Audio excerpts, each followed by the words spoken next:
카톡 친구 500명, 인스타 팔로워 수천 명. 주말마다 약속이 꽉 차 있으면 충만한 삶처럼 보이죠. 그런데 이상합니다. 만나는 사람은 점점 늘어나는데 마음 한구석은 왜 점점 더 허전해지는 걸까요? 더 흥미로운 건 따로 있어요. 세계적인 CEO들, 천재라 불리는 사람들은 오히려 혼자만의 시간에 철저히 사수합니다. 똑똑한 사람들은 왜 군중 속으로 뛰어들지 않고 기꺼이 고독을 선택하는 걸까요? 그 답은 의외로 수천 년 전 우리 조상들에게서 찾을 수 있습니다. 혼자 밥 먹는 사람을 보면 어떤 생각이 드시나요? 솔직히 말해볼게요. 친구가 없나? 성격에 문제 있는 건 아닐까? 이런 생각 한 번쯤 스쳐 지나가지 않으셨나요? 사실 이건 당신만의 편견이 아닙니다.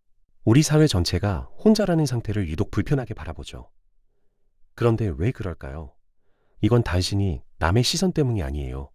수천 년 동안 우리 뇌에 깊이 새겨진 생존 본능 때문입니다. 한번 과거로 돌아가 볼게요. 몽경 사회에서 마을 공동체에서 쫓겨난다는 건 곧 죽음을 의미했습니다.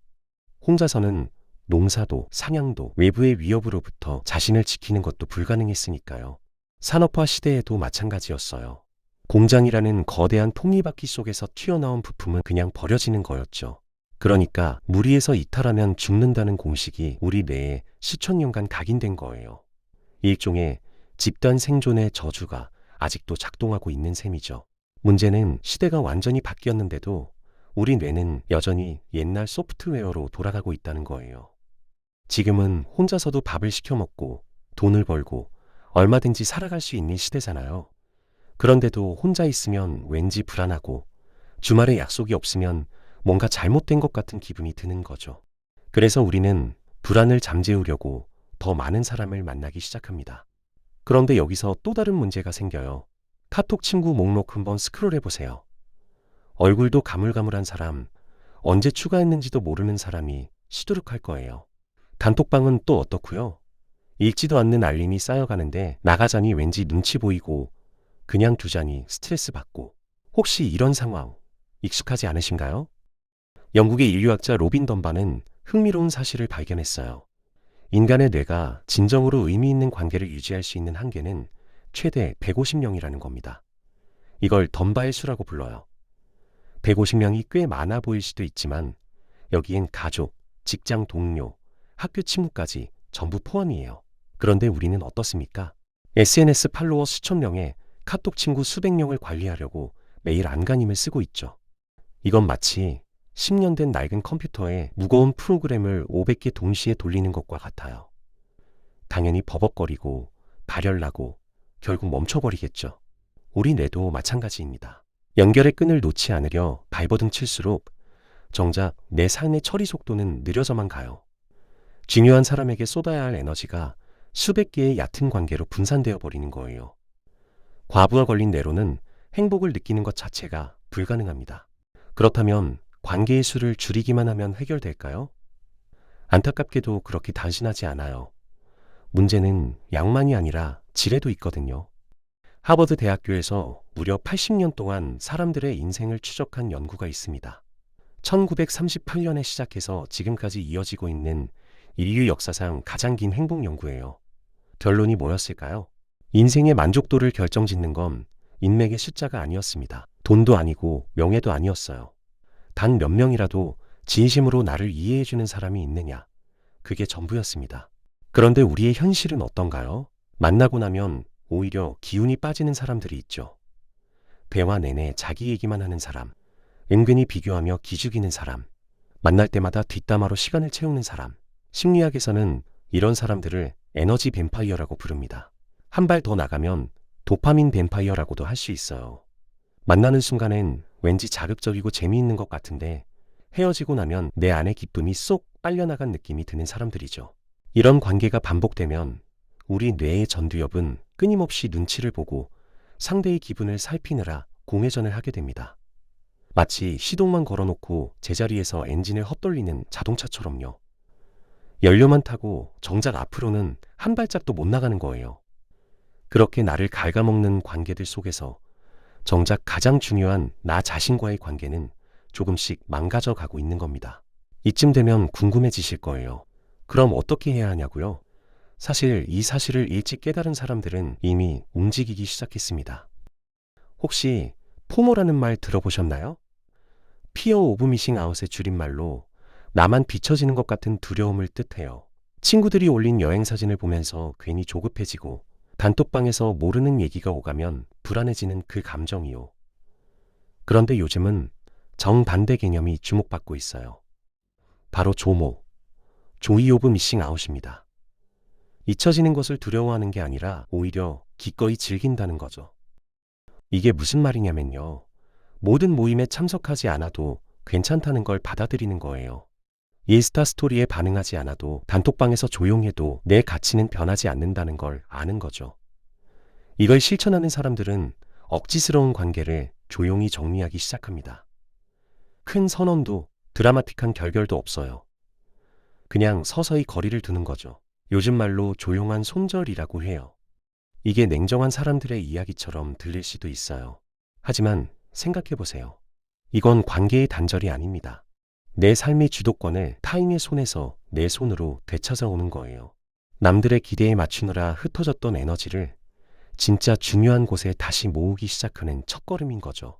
흥미롭게도 세계적인 성공을 거둔 사람들은 이미 오래전부터 이 방법을 실천해 왔습니다. 빌 게이츠는 1년에 2번 일주일씩 모든 연락을 끊고 외딴 오두막으로 사라집니다. 직원도 가족도 인터넷도 없는 곳에서 오직 책만 읽고 생각만 하는 시간이에요. 세계에서 가장 바쁜 사람 중 하나가 왜 굳이 이런 시간을 사수하는 걸까요? 늘 과학에서 흥미로운 발견이 있습니다. 우리가 아무것도 하지 않고 완전히 혼자 있을 때 뇌에서 특별한 영역이 활성화된다는 거예요. 이걸 디폴트 모드 네트워크라고 부릅니다. 쉽게 말하면 뇌가 스스로 백그라운드 앱을 정리하고 조각 모음을 하는 시간이에요. 컴퓨터도 가끔 재부팅해야 재성능이 나오잖아요. 우리 뇌도 마찬가지입니다. 이 시간 동안 뇌는 흩어진 생각들을 연결하고 과거의 경험을 정리하며 미래를 계획합니다. 창의적인 아이디어가 갑자기 샤워할 때나 산책할 때 떠오르는 것도 다 이 때문이에요. 뇌가 드디어 숨 돌릴 틈을 얻었기 때문이죠. 반대로 끊임없이 누군가를 만나고 카톡에 반응하고 SNS를 확인하면 이 시간이 사라져버립니다. 뇌가 정리할 틈 없이 계속 새로운 정보를 처리하느라 허덕이는 거예요. 그래서 전략적인 고독이 필요합니다. 이건 외로워서 혼자 있는 게 아니에요. 내 뇌에게 정비 시간을 주는 거예요.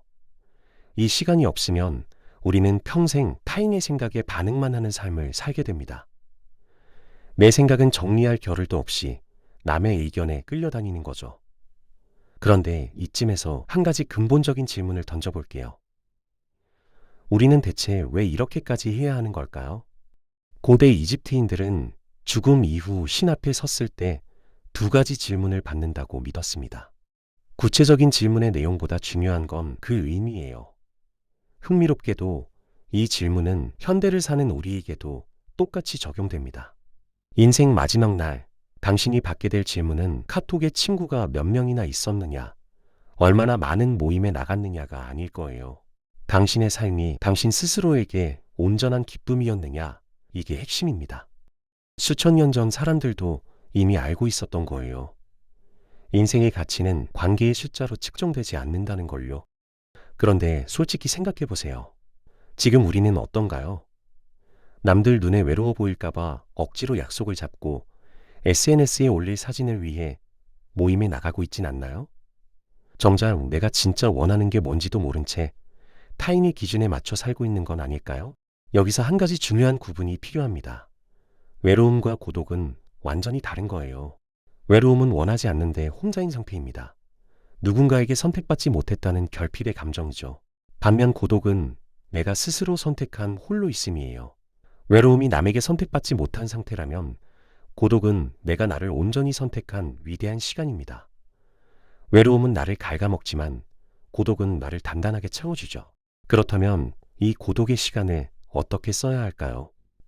지금까지 남의 눈치를 보느라 밖으로 흩뿌렸던 에너지를 이제 모두 거두어 들여야 합니다. 그리고 그동안 홍량해진 나만의 내면 정원을 가꿔야 해요. 내면 정원이라는 게 거창한 게 아니에요. 나만의 생각, 나만의 취향, 나만의 가치관이 자라는 공간이죠. 그런데 우리는 너무 오랫동안 이 정원을 방치해 왔어요. 남들이 좋다는 것만 쫓아다니고 남들의 기준에 나를 끼워 맞추느라 정작 내가 뭘 좋아하는지도 잊어버린 거예요. 혹시 지금 당장 나는 이게 좋아라고 확신 있게 말할 수 있는 게 몇 개나 되시나요? 이 정원을 다시 비옥하게 만드는 가장 강력한 도구가 있습니다. 바로 독서예요. 책을 읽는다는 건 수천 년 전의 천재들과 조용히 일대일로 대화하는 거예요. 소크라테스, 니체, 정약용. 이들과 마주 앉아 생각을 나눌 수 있는 기회가 단돈 10,000원대의 책 속에 있는 거죠. SNS 수백 명의 피상적인 의견에 휘둘리는 대신 단 한 명의 깊은 사유와 마주하는 겁니다. 단 한 페이지라도 활자를 읽고 스스로 생각하는 시간. 그 시간이 쌓이면 타인에게 휘둘리지 않는 굳건한 정체성이 서서히 뿌리를 내리기 시작합니다. 남들의 말에 흔들리지 않는 나만의 중심이 생기는 거예요. 자, 이제 실천할 차례입니다. 거창하게 시작할 필요 없어요. 당장 이번 주말 단 하루만 실험해 보세요. 의무감에 잡아둔 약속이 있다면 과감히 취소해 보는 거예요. 어색하고 불안할 수 있어요. 괜찮습니다. 그게 정상이에요. 혼자 있으면 안 돼 라고 속삭여온 내가 저항하는 거니까요.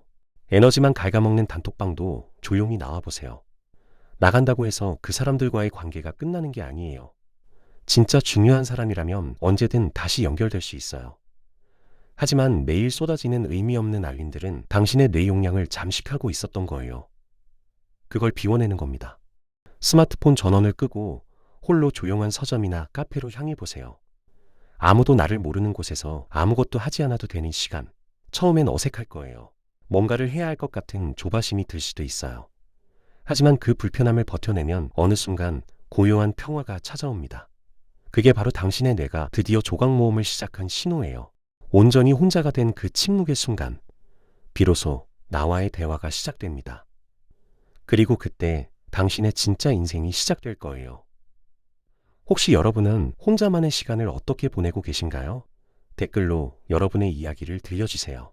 오늘 영상으로 조금이나마 위로와 공감을 느끼셨다면 구독과 좋아요 부탁드리겠습니다.